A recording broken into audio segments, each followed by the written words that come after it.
was 8 years old. I went on a mountain hiking trip in my city with my family. While walking, I came across a strange stone that looked like a book. It had carvings and writings in languages I couldn't understand, and for some reason it felt like it was calling to me. My sister didn't come with us on the trip, so I thought this would make a cool gift for her. I picked up the stone and told my dad that I was going to give it to my sister as a present. The moment he saw it, his face changed. He got really angry and yelled at me to throw it away immediately. Before I could react, he snatched it from my hand and threw it far away. Then he grabbed me and told us we were leaving right now. We went down the mountain quickly, and to this day, I have no explanation for my dad's reaction or what that strange stone was. It still gives me chills whenever I think about it. What makes this even weirder is that when I grew older and asked my dad about it, sometimes he acted like he didn't hear me, and other times he just said he didn't remember anything about it. But I know he remembers. Even now, if I ever talk about going on adventures near the same mountain, he reminds me very seriously never to go up there again. What do you guys think that the stone could have been? What do you think? Let's see what some of the commenters say. This is interesting. This is from Captain Urquell. This is interesting, and it appears carved stones like that have been found in Saudi that were funerary markers or gravestones. That's probably what it was and why it freaked him out. He may have thought you disturbed someone's gravesite. ETA. I don't know if that's... It's commonly believed that jinn can attach themselves to such items. If you disturb them, you're provoking the jinn or provoking the spirit of the person whose grave is marked. That would explain his reaction. Let's see. It wasn't a grave area at all. But there's a story about the place. Do you want me to post an update about it? And then someone's like, yeah, definitely, please. I don't know if he did or not. Maybe I'll try and find it. Another one said, could you not ask him again and confront him a bit more? You might be able to get him to actually tell you what's up. The country is Saudi Arabia. I really want to understand because ever since that trip, my dad has completely lost interest in hiking or going to the mountains. I just don't understand why he was so terrified about it. Someone else said, I'm Muslim, and that explains a lot, for real. I don't know how to explain it. There's kinds of things you shouldn't touch while adventuring, bro. Something that doesn't belong to you. My dad always warned me about taking weird things such as a bottle with an unopened cap, or even weird stones. Some of these can contain jinns or even some black magic shit. What your dad did is a wise move. It can be some sort of soft of transferring to you, or some... I'm assuming they meant like it could transfer to you or something. If you pick up that stone and keep it, the thing will be bonded to you. Stones with weird letters or carvings are most likely used for black magic. The next commenter refers to this. I was thinking about this just as I was reading it. Mr. Puzzled said people are cursed for taking stones, like from national parks, like Hawaii. I grew up in Hawaii, and there was always like this, like the rumors or like the urban legends that you were never ever supposed to go to any of the national parks or like the volcano areas on the Big Island and take any rocks with you because they were cursed, or or they would curse you if you took them. And I heard so many tales of like people sending the rocks back because all this like crap happened to them after taking the stones, the lava rock. And so that's what I thought about too. Many return them with notes. Exactly. Many return them with notes claiming their lives have been ruined. There's a belief in the energy attached to objects, and taking them can bring curses. The stone you brought might have been used in black magic, explaining your dad's fear and quick disposal. His reaction shows his belief in curses and desire to protect his family.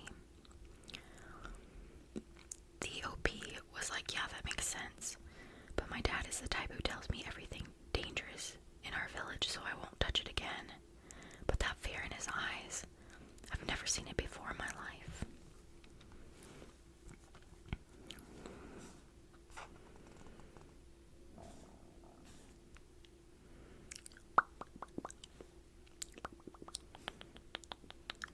Let's see what else there is. A lot of people are intrigued.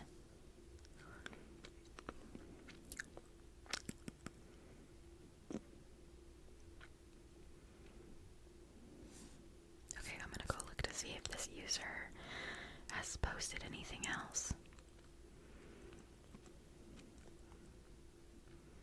He hasn't posted anything else. So he never updated it. That was only a month ago though. So maybe he's going.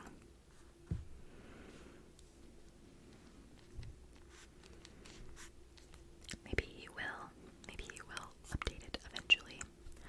Cool, that was kind of scary. I like that. Creepy rocks. It could be cursed. It could have like runes. Well, if it's Saudi Arabia, I don't know what type of. I was thinking originally that it was somewhere in the United States, because it didn't say originally. And I was like, well, it could be like some sort of like runes or something on the stone, and so it could be like a cursed object or just something used in like witchcraft. Maybe even something benign, just something used in a ritual. And or maybe it was just some kid who decided to design on something, but the fact that his dad was like super scared, that's really intriguing and scary. When you're little and your parents like overreact or like act really scared or have a big reaction to something, it's something that you remember. And so I can just imagine, like, as an 8-year-old, your dad just being like so freaked out, and that would stay with me for a long time, like for forever. I know. Okay, let's see if there's anything. What about a call with Apple support turned into a nightmare? This is fun. Okay, this is by Punk Sailor Moon. Ooh, I like that. I love Sailor Moon. My heart has not stopped racing since this happened yesterday. This was 7 months ago. I have to move to a different city now, and I'm devastated. Wait, what happened? Okay, I'm getting ready for a family dinner at my partner's parents' house when I decided to give Apple support a call about some charges on my account that I didn't recognize. I figured it was probably a subscription I had forgotten to cancel, and I had taken weird charges for several months. I had noticed weird charges for several months, but it wasn't much, and I never looked into it. Why? As soon as I find something like weird, I'm on it like a bee on honey, just like I'm there figuring it out. I'm calling as soon as possible because I don't want things to happen. I don't want people to like take my money. I don't have much money, so like that's important. Even just a small amount. I also just don't want like people to steal anything, like steal my identity or anything. Alright. Okay. There have been 3 charges of $50 back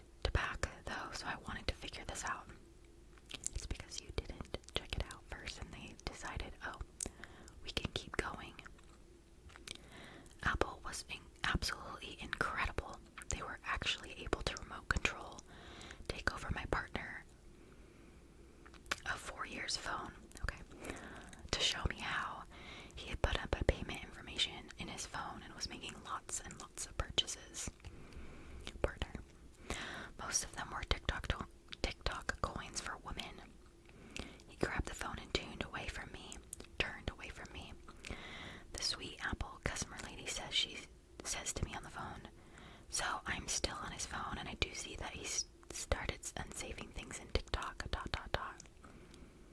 Oh no. It was absolutely humiliating. I started asking if his phone could have been hacked somehow. No, she said.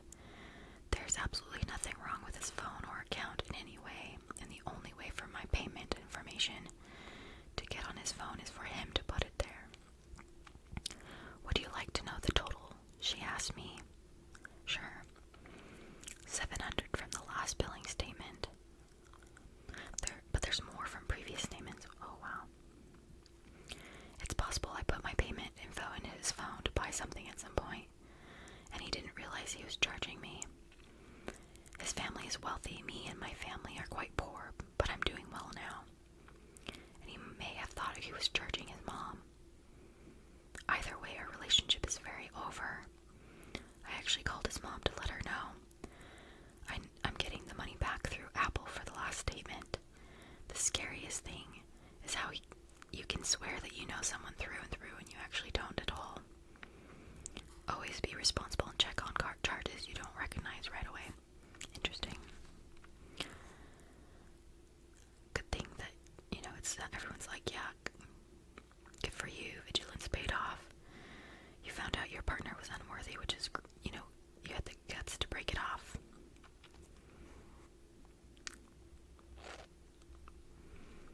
So someone's like, yeah, Apple can't do that. It would totally break a shit ton of laws around the world. And Punk Sailor Moon was like, she sent him a request first. He was like, do I really have to do this now? And I said, yes.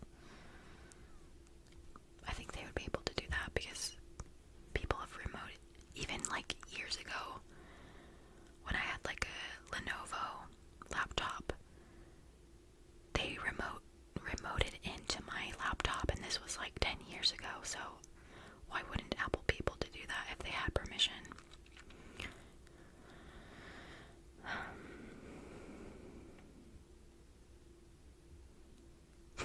Maybe it was just trying to be a good Samaritan. Psych, run for the hills. Make sure your information isn't available on the white pages. And then someone was like, why is this here? It is true. I'm like, that's not even a scary story, really. Alright. It's a nightmare for her. It's a scary story for her. I understand that. Oh, I like this one. My mom had a stalker. This is 10 months ago, from the user despondent _ in New York, like NY. In NY. Quality post. That's what this is. That's what it's marked. I happened upon the subreddit by chance. I only use my account for home electrical advice. LOL. But I guess I'll add my own true tale from many years ago.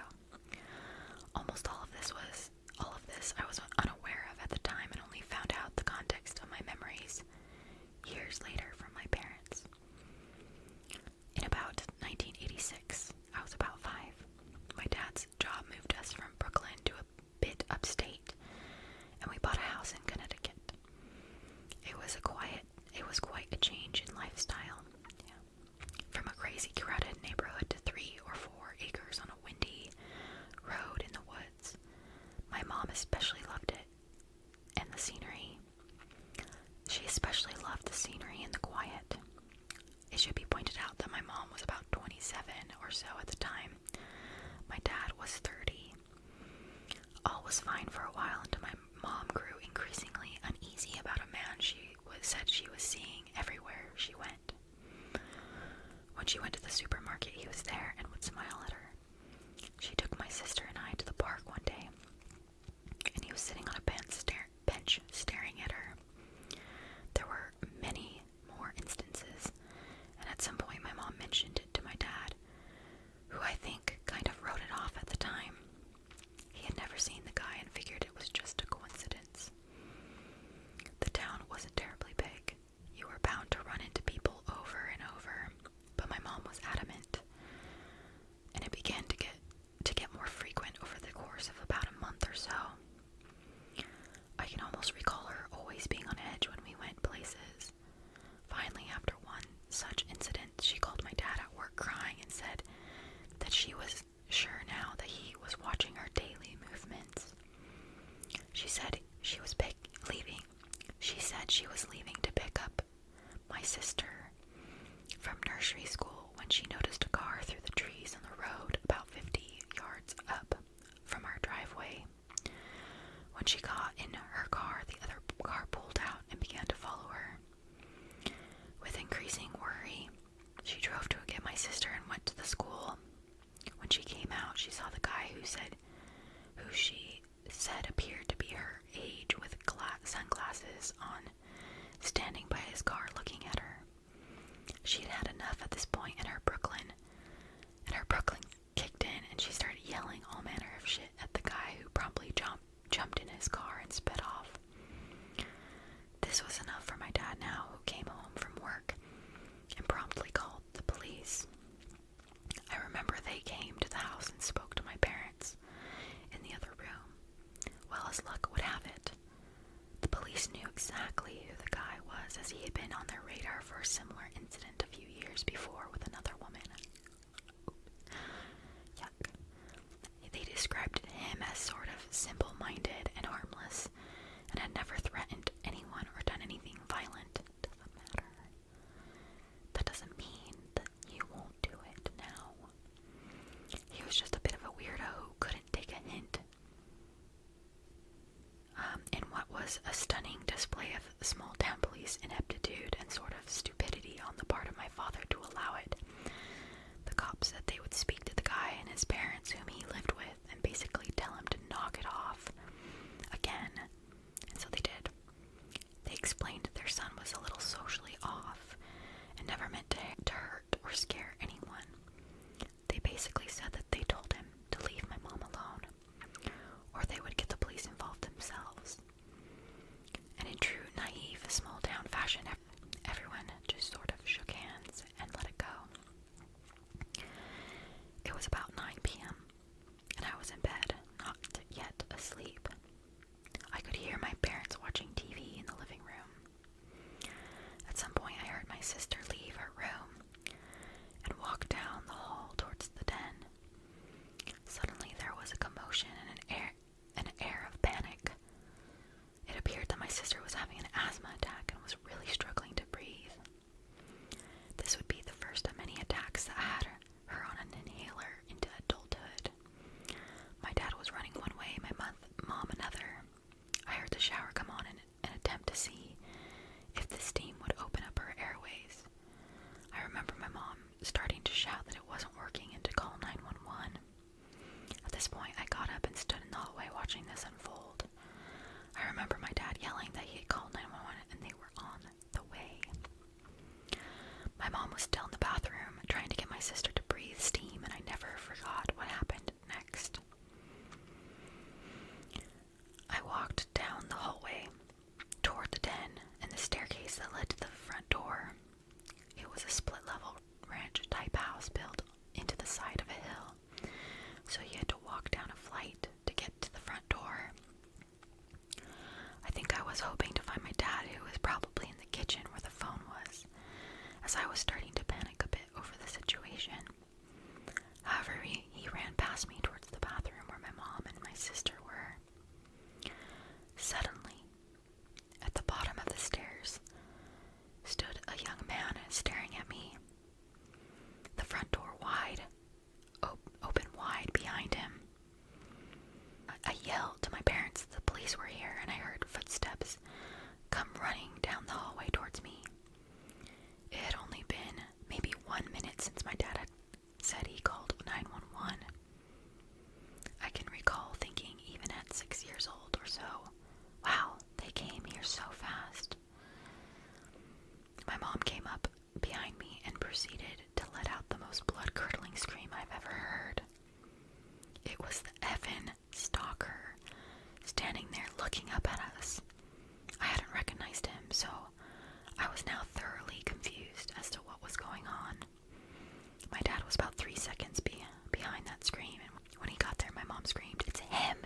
It's the effing guy!" I will he had a daughter in the bathroom starving for air, and his wife suddenly in hysterics over a man standing in his doorway. Like, what effing thing do you tend to first? Well, this dude took one look at my dad and bolted out the door into the dark. He started to follow, but I think quickly realized that he knew where the guy lived, and since it appeared he'd run off, there was no immediate threat. He yelled at my mom to go into the kitchen, and she grabbed me in a state of blind panic and pulled me with her. About 2 minutes later, the cops arrived, and one of them was a guy present a year earlier with the initial encounters. My mom started screaming, "He's out there! He was watching us!" The cop was completely confused now as well. This was supposed to be a medical emergency, but suddenly it was a home invasion. EMTs were quickly behind the cops and gave my sister a few shots of an inhaler, and she was breathing again. But now all attention was on the stalker, as it was clear that he had been spying on my parents through a window, and in his twisted mind thought he could save the day. The cops caught up with him running down the road and arrested him. He admitted under questioning that he had been going for drives at night for months now, and watching my mom through the windows from the woods. He didn't really seem to understand what the big deal was. So scary. Long story, way too long. He pleaded guilty to trespassing and some sort of stalking-related crime, and went to jail, though I'm not too sure for how long. I have often thought about going back up there to take a look at what records are available on the case. Nothing seems to exist online. According to my parents, the lack of any threat or actual violence sort of rendered the story not newsworthy. My mom was so freaked out that my dad put in a transfer, and we were back in Brooklyn by the fall. Though it's taken over 35 years, my mom can now tell the story with a laugh. But I don't think she ever got over that night. We found out from old neighbors years later, in the late 90s, that the guy had been in a group home post-jail and died from a heart attack. That's my story. Pretty scary. All true.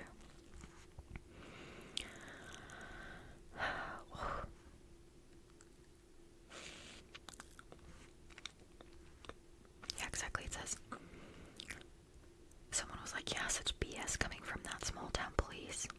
And the OP was like, "Yeah, it was, but apparently his parents were super nice people, and the guy had never taken it to a violent level.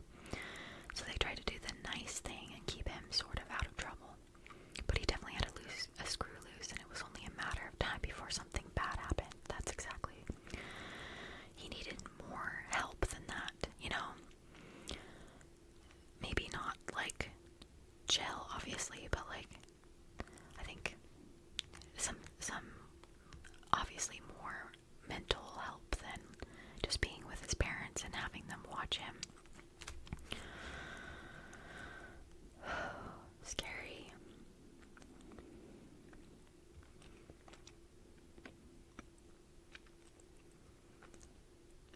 Supposedly the first incident was fairly benign, as far as the OP's mom could recall. Things were a bit different back then. A lot of things were brushed over if there was no real crime. He was a weirdo who annoyed a local woman.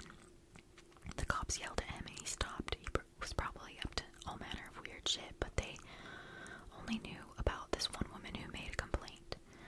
No arrest was made. It sounded like the woman was more annoyed than scared. I wonder how many women he stalked. Probably a lot more.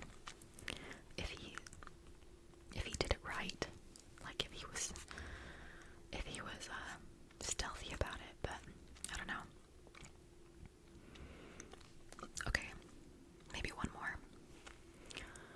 This is another really long story, so I hope you're in for a treat, I guess.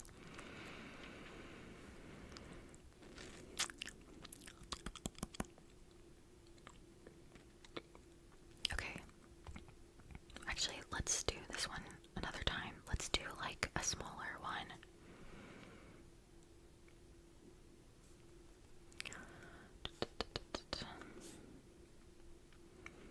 This is good.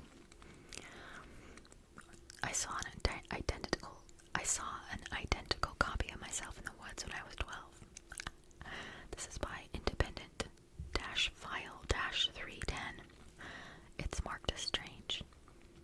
Exactly as the title says, I saw an identical copy of myself when I was 12. I was living in PA, Pennsylvania, getting ready to move to North Carolina. I was living in a townhouse at the time, but one on the corner where there was this huge neighborhood playground plus a basketball court. Right behind the playground there was this field.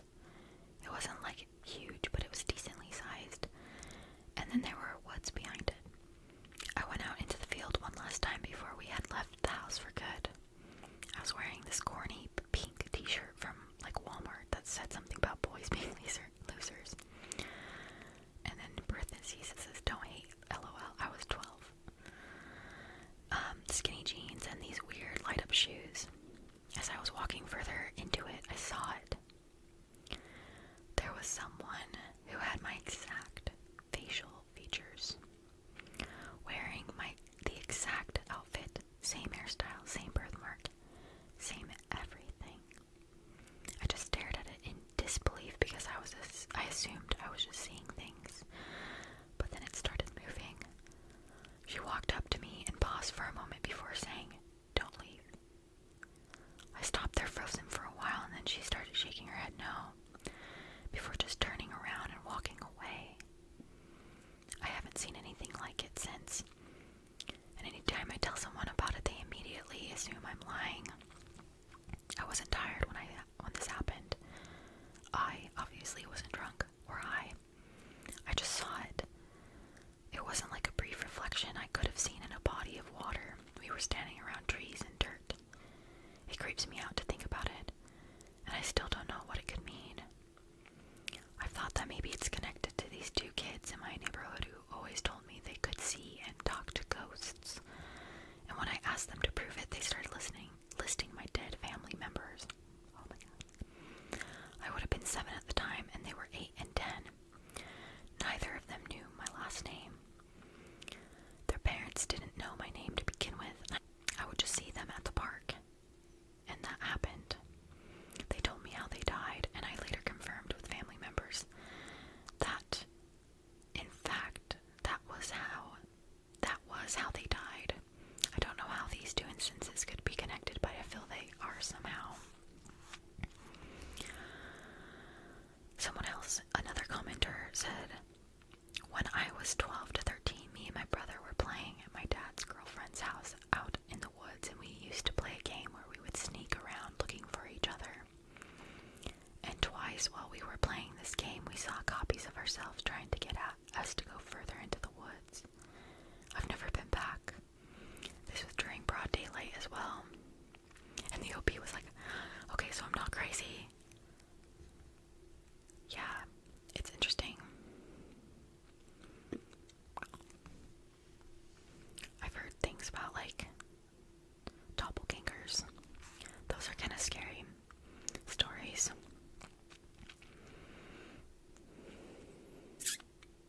Someone was like, if it happened now and you took a picture of them, I wonder if they would appear on the picture.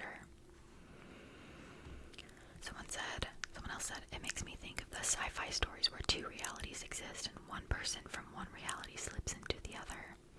But like, to be around your double is dangerous because of the two realities.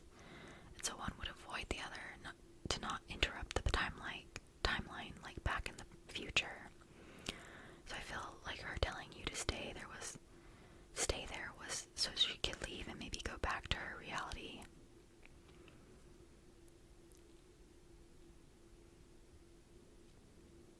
It also implies she knew all of this. Just a thought. Another commenter said, when I was a kid, we were driving someplace and I saw a person that looked exactly like me passing us in another car. Oh my gosh. It really freaked me out, and I've always wondered who she was. I also went to the library one day and their librarian greeted me by the wrong name. When I convinced her that that was not my name, she said that I had an exact twin that came to the library on a regular basis. I still wonder who she was, and I'm in my 60s now. Oh, scary.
see myself, and I hope it stays that way.